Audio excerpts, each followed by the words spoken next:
नमस्कार साथियों, आप सभी का आपके अपने चैनल लर्न एंड शेयर पे मैं मनीष कुमार तहे दिल से स्वागत और अभिनंदन करता हूं। तो दोस्तों, आज से हम आपके चैनल पे क्लास 10th की सामाजिक विज्ञान की शुरुआत करने जा रहे हैं। हम सबको पता है कि हमारे सामाजिक विज्ञान में मुख्यतः 4 विषय कौन कौन से? इतिहास, भूगोल, अर्थशास्त्र और राजनीति विज्ञान। हम इन चारों विषयों के बारे में विस्तार से मतलब शुरुआत से और विस्तृत में मतलब बिल्कुल गहराई से पढ़ने जा रहे हैं और ऐसा पढ़ाऊंगा साथियों, ऐसा समझाऊंगा कि आज तक आपने सामाजिक विज्ञान कहीं पर भी ऐसा नहीं पढ़ा होगा। बिल्कुल मतलब आपको सामाजिक विज्ञान का तो ज्ञानी विद्वान बना दूंगा मैं आपको। आपसे जो बड़े हैं ना आपके घर में, आपके आस पड़ोस में, वो भी आपसे पूछने आएंगे यार इसका मतलब क्या होता है, हमें बताओ ना। ऐसा बना दूंगा बिल्कुल बहुत गजब। आप जो ये सोचते हो सामाजिक विज्ञान बोरिंग है वो भूल जाओ, ये चिंता छोड़ दो, आप बिल्कुल निश्चिंत हो जाओ और बेझिझक होकर बिल्कुल बिंदास होकर मेरे साथ आप पढ़ना शुरू कर दो। पर कुछ बातें आपके मन में होती है, उन बातों के कुछ सवाल हैं, उन सवालों के मैं जवाब दे देता हूं। पहला तो ये सर, हम सामाजिक विज्ञान में पढ़ते हैं क्या? तो दोस्तों, सामाजिक विज्ञान में हम क्या पढ़ते हैं? सामाजिक विज्ञान में पढ़ते हैं हम अपने बारे में, अपनों के बारे में, इस समाज के बारे में, ठीक है, अपने पूर्वजों के बारे में, इनके बारे में हम सामाजिक विज्ञान में पढ़ते हैं। ठीक है, 200 सालों तक अंग्रेजों ने जो हम पर जुल्म करा वो हम सामाजिक विज्ञान में पढ़ते हैं। शहीद भगत सिंह जैसे हजारों लोग हमारे देश में शहीद हो गए इस देश के लिए, वो हम सामाजिक विज्ञान में पढ़ते हैं। हम हमारे देश के बारे में सामाजिक विज्ञान में पढ़ते हैं। तो सामाजिक विज्ञान बहुत प्यारा और बहुत इंटरेस्टिंग सब्जेक्ट है साथियों, बहुत मजा आएगा। एक बार किसी ने मुझसे पूछा कि सर हम विज्ञान पढ़ते हैं हमारे काम आती है, हम गणित पढ़ते हैं हमारे काम आती है, सामाजिक विज्ञान का जीवन में क्या महत्व है? तो साथियों, सामाजिक विज्ञान का एक नहीं अनेकों महत्व है। सामाजिक विज्ञान क्या है? सामाजिक विज्ञान में देखिए साथियों, हम अपने समाज के बारे में पढ़ रहे हैं। आप विज्ञान पढ़कर क्या करते हैं? आप वैज्ञानिक बनते हैं। वैज्ञानिक बन के क्या आप मंगल पे पानी ढूंढेंगे कि पानी है या नहीं, पर पृथ्वी पर पानी को कैसे बचाना है ये हम सामाजिक विज्ञान में पढ़ते हैं। एरोप्लेन कैसे चलता है ये हम विज्ञान में पढ़ते हैं, पर देश कैसे चलता है ये हम सामाजिक विज्ञान में पढ़ते हैं। तो सामाजिक विज्ञान के एक नहीं दोस्तों अनेकों महत्व है, बहुत महत्वपूर्ण है। और आपके रोजमर्रा जीवन में हर दिन आपका आस पड़ोस को देख के आपके दिमाग में बहुत सवाल आते होंगे। उन हर सवाल का जो जवाब देता है ना दोस्तों, वो सामाजिक विज्ञान देता है, हमें विज्ञान या गणित नहीं देता। ठीक है दोस्तों, हम कभी बहुत बार सोचते हैं कि मोदी जी प्रधानमंत्री, मोदी जी क्यों, हम क्यों नहीं? आप बन सकते हो, मैं बन सकता हूं, तो बन सकते हैं तो कैसे बनेंगे? ये जो सवाल है ये कहां मिलेगा? आपके दिमाग में। और जवाब कहां मिलेगा? हमारे सामाजिक विज्ञान के लेक्चर्स में। हाँ, आपको घर वालों ने कभी ये बोला है अरे भाई तू कहाँ का कलेक्टर है, क्या बिगाड़ लेगा तू हमारा? अरे तो भाई ये कलेक्टर कौन है, ऐसी क्या शक्तियां हैं इसके पास? वो हम लोग कहाँ सीखते हैं? हम सामाजिक विज्ञान में सीखते हैं। ये थी दोस्तों हमारी कुछ सामाजिक विज्ञान, कुछ थोड़ी सी विषय से जुड़ी हुई बातें। आज हम किससे शुरू करने जा रहे हैं? तो आज जो हम लोग शुरू करेंगे वो राजनीति विज्ञान से शुरू करेंगे। राजनीति विज्ञान में क्या शुरू करते हैं वो अभी हम लोग देखते हैं। तो दोस्तों, हम लोग क्या पढ़ रहे हैं? सामाजिक विज्ञान कक्षा 10वीं।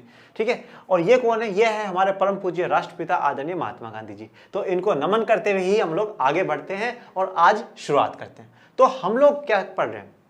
हम लोग पढ़ रहे हैं राजनीति विज्ञान का प्रथम अध्याय। आपकी जो किताब है राजनीति विज्ञान का, उसका पहला अध्याय क्या है? सत्ता की साझेदारी। और जो आज का वीडियो है ना दोस्तों, हम इसमें सीधा अध्याय नहीं पढ़ेंगे, हम अध्याय के आधार को समझेंगे, उसका बेसिक्स जानने की कोशिश करेंगे। कुछ ऐसे शब्द बताऊंगा आपको जो इस अध्याय में तो काम आएंगे ही आएंगे, बल्कि साथ साथ में आपके कहां पूरे जीवन में, और जब तक आप 10वीं की राजनीति विज्ञान की किताब पढ़ेंगे तब तक आपके काम आएंगे। तो हम सबसे पहले क्या आधार को समझेंगे, कुछ बेसिक बातों को हम लोग समझने की कोशिश करेंगे। ठीक है, तो हम लोग क्या पढ़ने जा रहे हैं? पाठ परिचय। पाठ परिचय पृष्ठभूमि, मतलब जो इस पाठ का जो आधार है उसके बारे में हम लोग जानेंगे। तो आधार में सबसे पहले हम सत्ता को समझने की कोशिश करते हैं कि सत्ता क्या होती है।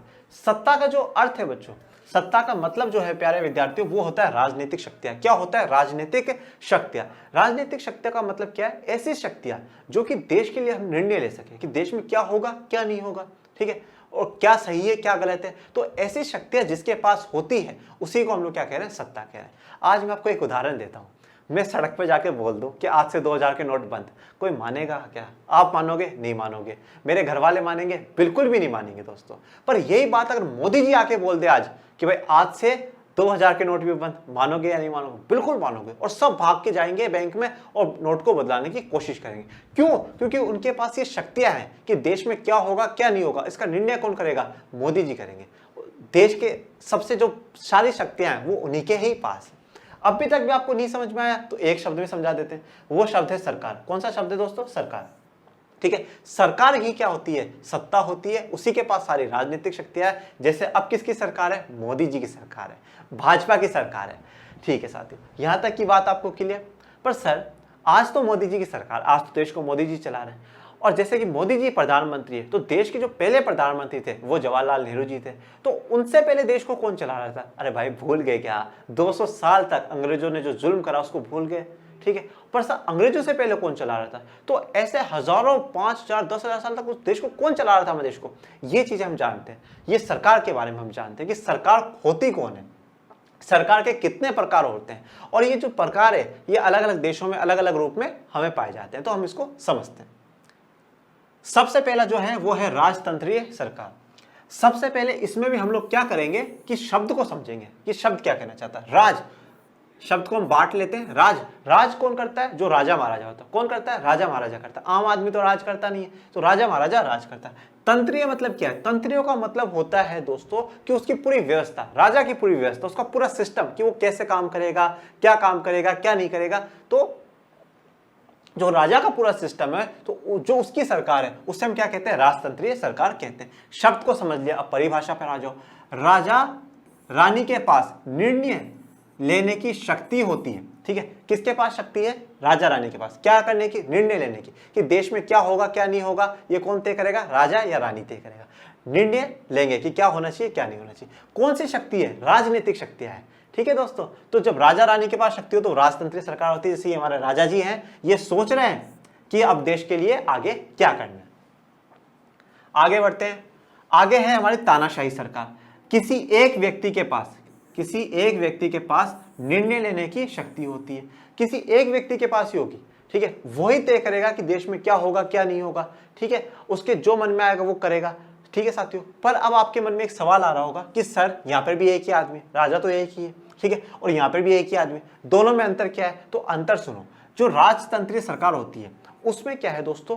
उसमें पीढ़ी दर पीढ़ी राजा बनते हैं। जैसे आज कोई इंसान राजा है, कल उसका बेटा भी राजा बनेगा, परसों उसका बेटा भी राजा बनेगा। मतलब ये राज करने के लिए पैदा हुए हैं, राज करने के लिए पैदा हुए, इसलिए तो हम इसे राजतंत्रीय कहते हैं, ठीक है। पर तानाशाही में जरूरी नहीं है। तानाशाह में क्या, जो आज तानाशाह है जरूरी नहीं कल उसका बेटा भी तानाशाह बने, बिल्कुल भी जरूरी नहीं। पहला पॉइंट। दूसरा पॉइंट क्या है कि यहाँ पे जो राजतंत्रीय सरकार में क्या होता है, राजा अपने पास कुछ विद्वानों को रखता है, कुछ ज्ञानी लोगों को रखता है, और जब भी देश पे कोई परेशानी आती है वो पूछता है कि भाई क्या करना चाहिए और क्या नहीं करना चाहिए। तो फिर पूरा सुन के फिर डिसीजन लेता है कि हमें ये चीज करनी चाहिए जो देश के लिए अच्छी है। पर तानाशाह क्या करता है? तानाशाह किसी की नहीं सुनता, वो सिर्फ अपने मन की करता है। उसने सोच लिया ना ये करना है तो वो वही करके मानेगा, उसको किसी से मतलब नहीं है, ठीक है। जैसे कि उदाहरण के तौर पर हिटलर, ठीक है। हिटलर कितने गुस्से में है, इसी से आप अंदाजा लगा लो कि सबसे ज्यादा जो खराब सरकार होती है वो तानाशाही सरकार होती है। तो सर आज राजतंत्रीय सरकार है? नहीं है। पहले थी? बिल्कुल थी, ठीक है, बिल्कुल थी। जो अंग्रेजों के समय में भी और अंग्रेजों से पहले भी देश को कौन चला रहे थे? राजा महाराजा चला रहे थे। तानाशाही सरकार है? बिल्कुल भी नहीं है। तो अब कौन है सर? अब है लोकतांत्रिक सरकार। कौन सी है? लोकतांत्रिक सरकार। इसको भी शब्द को समझ लेते हैं।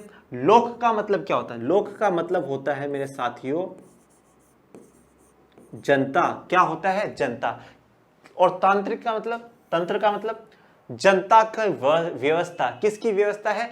पूरी की पूरी जो व्यवस्था है वो किसकी? जनता की है। पूरा ये सिस्टम किसका? जनता का है। लोकतांत्रिक सरकार में सबसे महत्वपूर्ण अगर कोई है तो वो सिर्फ और सिर्फ जनता होती है, ठीक है। अब आगे परिभाषा की ओर बढ़ते हैं। लोग ही सरकार को, ये सरकार कौन है? जिसके पास राजनीतिक शक्ति है, ठीक है, हमने शुरू में पढ़ा है ना। तो लोग ही सरकार को चुनते हैं और हटाते हैं। तो चुनते तो हम वोट डाल के, और हटाते कैसे हैं? जैसे कि 2014 में जब चुनाव हुए उससे पहले प्रधानमंत्री कौन थे? मनमोहन सिंह जी थे। पर 2014 में कौन आ गए? नरेंद्र मोदी जी आ गए। ये रहे हमारे नरेंद्र मोदी जी, ठीक है। तो हमने क्या करा? मनमोहन सिंह जी को हटा दिया, ठीक है। उनके काम से जनता खुश नहीं हुई, और यही बात मोदी जी को भी कह रहे कि अगर मोदी जी आपने भी अच्छा काम नहीं करा तो हम आपको भी हटा देंगे। सबसे महत्वपूर्ण जो है वो कौन है? जनता है दोस्तों। यहाँ पे जनता की सुनी जाती है, जनता की ही मानी जाती है, ठीक है दोस्तों।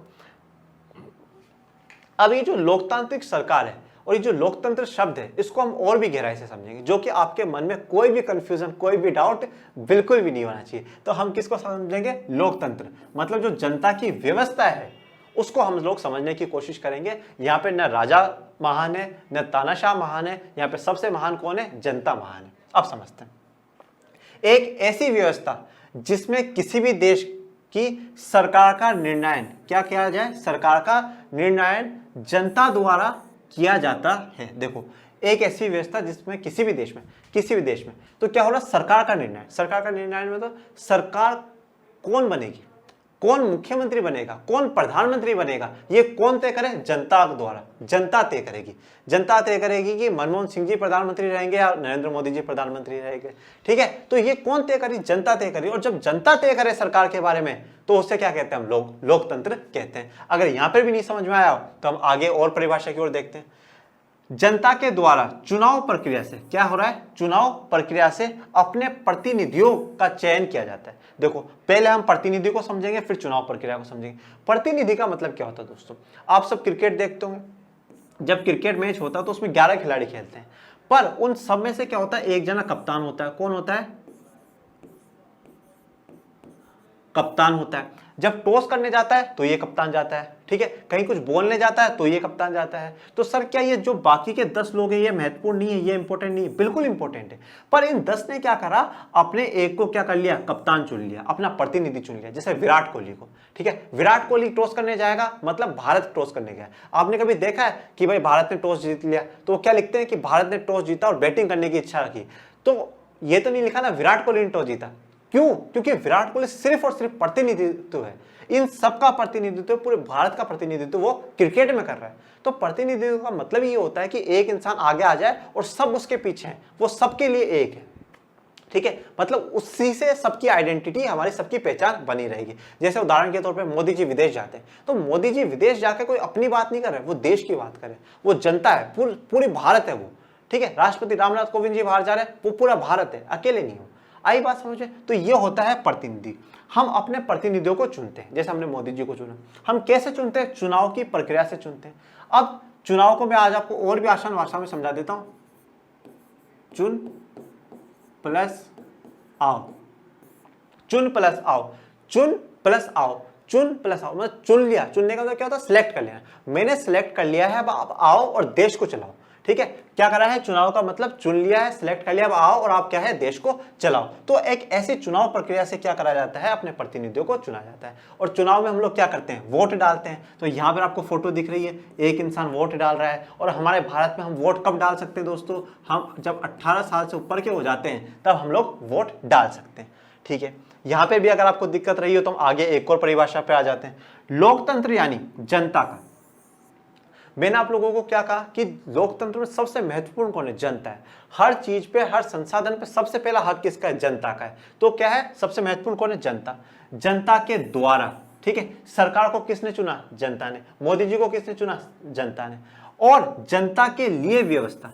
मोदी जी काम किसके लिए करेंगे? जनता के लिए करेंगे। नहीं करेंगे तो हम हटा देंगे या नहीं हटा देंगे? मनमोहन सिंह जी को हटाया ना। तो क्या होता है कि लोकतंत्र में सब कुछ, सबसे महत्वपूर्ण जनता है, वो सरकार को चुनेगी और सरकार उसी के लिए, मतलब जनता के लिए ही काम करेगी। आइए आपको बात समझे।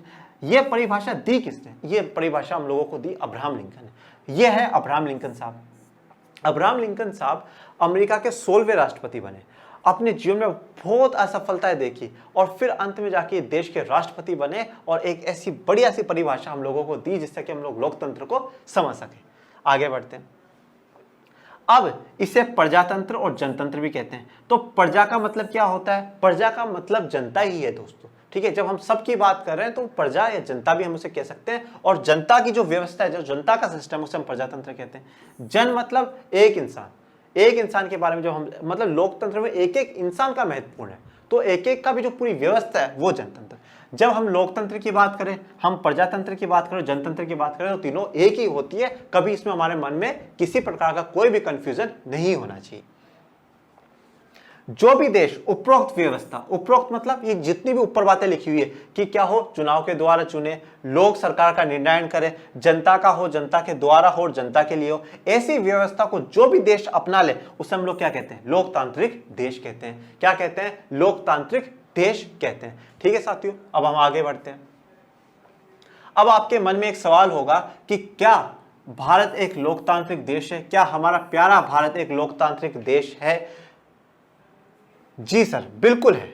बिल्कुल मेरे प्यारे विद्यार्थियों, हमारा भारत क्या है? एक लोकतांत्रिक देश है। क्यों है? क्योंकि हम लोग हर 5 साल में चुनाव कराते हैं। अगर सरकार हमारे अनुसार काम नहीं करती है तो हम उन्हें बदल देते हैं। ठीक है दोस्तों, तो हमारा देश क्या है? लोकतांत्रिक देश है। यहां तक हम लोगों ने क्या करा? लोकतंत्र की बात करी। अब एक और महत्वपूर्ण शब्द है संविधान, बहुत ही महत्वपूर्ण शब्द है संविधान, इसको समझते हैं।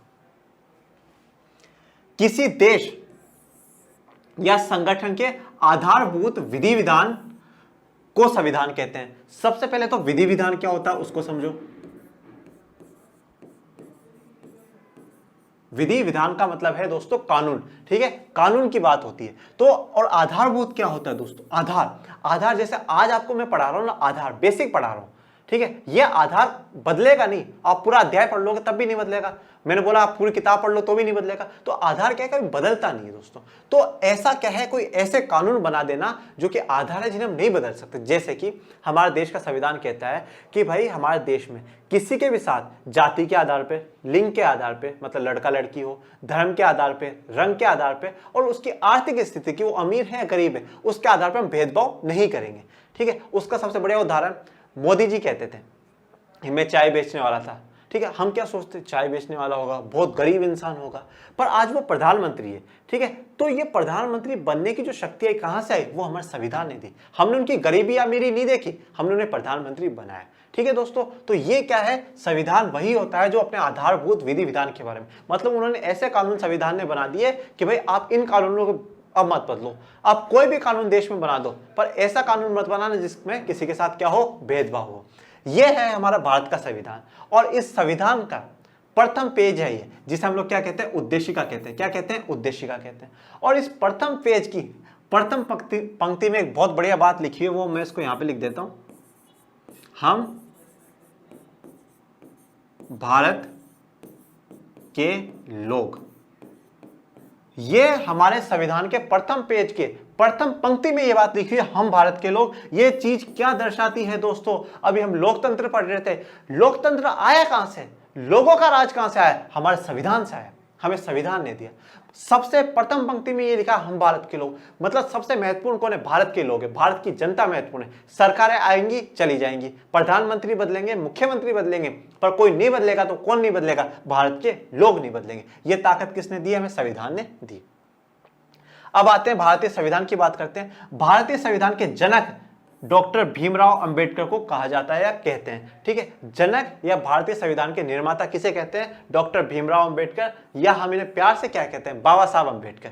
ये दुनिया के बहुत विद्वान लोगों में से एक है, और इन्होंने अपने जीवन में मतलब हर प्रकार का दुख देखा है, चाहे आर्थिक हो, चाहे सामाजिक हो, और चाहे राजनीतिक, पर जीवन में कभी रुके नहीं। और अब हम इन्हें क्या कहते हैं, भारतीय संविधान का निर्माता या जनक कहते हैं। अब आगे बढ़ते हैं दोस्तों। आप लोगों ने कभी चीज सोची है कि जिन लोगों को हमने चुना है, पहली बात तो जाके बैठते कहाँ है, क्या काम करते हैं, ठीक है, और उनका काम क्या है, ठीक है। हमने चुना है तो वो हमारे लिए ऐसा क्या कर देंगे जिससे कि हम लोग लोकतांत्रिक देश बन गए, ठीक है। तो उसके लिए हमें क्या है, संसद को समझना पड़ेगा दोस्तों। किसको समझना पड़ेगा, संसद को समझना पड़ेगा। देखो, देश के लिए कानून बनाने, ठीक है, देश के लिए क्या करना है, कानून बनाना है। कानून बनाने का मतलब जैसे मैं आपको बताता हूं कि भाई हम जब सड़क पे चलते हैं, हेलमेट लगाना है या नहीं लगाना, एक गाड़ी पे कितने लोग बैठेंगे, 2 बैठेंगे, 3 बैठेंगे, ये कानून है, ठीक है। उस कानून को हमें मानना पड़ता है। तो ये कानून कौन बनाएगा, ये संसद बनाएगी, ठीक है। इस संसद में कौन है, ये भी आगे समझाऊंगा। और बने हुए कानून को बदलने के लिए आप नया कानून भी बना सकते हो, और जो कानून पहले से है उसको आप बदल भी सकते हो, और जो कानून पहले से है हम उस कानून को क्या कर सकते हैं, बदल भी सकते हैं। जैसे कि पहले था कि जब आप हेलमेट नहीं लगाओगे तो 200 रुपये चालान कटेगा, अब कर दिया कि आप हेलमेट नहीं लगाओगे तो 500 रुपये चालान काट दिया, एक उदाहरण के तौर पे। तो वो कानून को बदल भी सकते हैं। कौन बदलते हैं, निर्वाचित व्यक्तियों का समूह। ये निर्वाचित व्यक्ति कौन है दोस्तों, ये निर्वाचित व्यक्ति वह है जिन्हें हमने वोट डालकर चुनाव की प्रक्रिया से क्या करा है, चयन करा है, उनको चुना है। यहां पे संसद में सिर्फ वही लोग जाके बैठ सकते हैं जिनका हमने चुनाव करा हो, या वो चुने हुए हो या निर्वाचित हो। आज मोदी जी अगर चुनाव हार जाते हैं तो संसद में नहीं जा पाएंगे, चाहे वो कितने बड़े नेता क्यों ना हो, ठीक है दोस्तों। पर साथियों, हमारी जो भारत की संसद है, ये संसद एक से नहीं है, ये एक सभा का नहीं है, ये किसी एक इंसान से नहीं बनी। ये हमारी जो संसद है वो 3 अंगों से, 3 चीजों से मिलकर बनी है। उनके बारे में हम जानते हैं। सबसे पहले है लोकसभा। लोक का मतलब क्या है, जनता, मतलब हम लोग, और सभा मतलब हमारे लोगों की सभा। जैसे कि यहाँ पर आप लोगों को दिख रहा है, काफी सारे लोग बैठे हुए हैं, बात कर रहे हैं, ठीक है। अब आप कहोगे सर यहाँ पर हम तो जाके नहीं बैठते। तो भाई हम लोगों ने तो हमारा प्रतिनिधि चुन दिया ना, अब विराट कोहली के साथ सब टेस्ट करने थोड़ी आ रहे हैं। सिर्फ विराट कोहली जाता है। तो हमने हमारा प्रतिनिधि चुन दिया, वो यहाँ पर जाएंगे, बैठेंगे, हमारी समस्याओं को बात करेंगे, सुनेंगे। भाई मैंने बोल दिया साहब मेरे साथ ये समस्या है, वो वहाँ जाएंगे, बात करेंगे और समस्या का समाधान निकालेंगे और यहाँ कानून हमारे लिए बनाएंगे।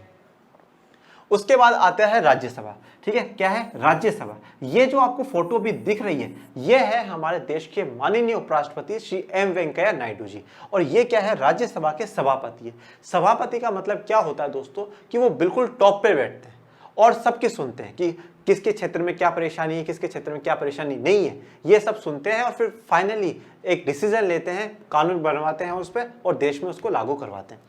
फिर इसका तीसरा भाग कौन है? तीसरा भाग है हमारे देश के माननीय राष्ट्रपति श्री रामनाथ कोविंद जी।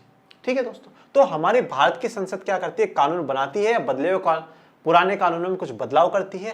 संसद में कौन बैठते हैं? जो निर्वाचित व्यक्ति है। ये संसद के कितने अंग है? 3 अंग है, लोकसभा, राज्यसभा, राष्ट्रपति। एक बात दिमाग में ध्यान रखिएगा दोस्तों कि लोकसभा अकेली कानून नहीं बना सकती, राज्यसभा अकेली कानून नहीं बना सकती, राष्ट्रपति साहब अकेले कानून नहीं बना सकते। अगर कानून बनाना है या देश में कोई चीज लागू करनी है तो उसके लिए हमें तीनों की जरूरत है। और वो कानून बनता कैसे है उस पर अगर कभी विस्तार में हम लोग आगे अलग से चर्चा करेंगे। आज का जो हमारा वीडियो है उसे मैं यहीं विराम देता हूं, यहीं रोकता हूं। एक चीज और ये आपको मैं दिखा देता हूं, ये है हमारी भारत की संसद, ये है भारत की संसद, पार्लियामेंट ऑफ इंडिया। ठीक है, तो दोस्तों अब हम लोग लोकसभा पे, राज्यसभा और राष्ट्रपति, इन पे कभी अलग से बिल्कुल विस्तार से चर्चा करेंगे कि कानून बनता कैसे है। पर आज का वीडियो यहीं तक रहेगा। ठीक है दोस्तों, इस वीडियो को हम यहीं विराम देते हैं। और आज के वीडियो में हमने सिर्फ बेसिक पढ़ा। आपको आज के वीडियो में कहीं भी कोई प्रॉब्लम आई हो आप मुझे कमेंट बॉक्स में कमेंट करके पूछ सकते हैं। आप लाइक करें, शेयर करें, सब्सक्राइब करें हमारे चैनल को और आगे हम लोग अगला वीडियो जल्द लेके आएंगे। Thank you so much.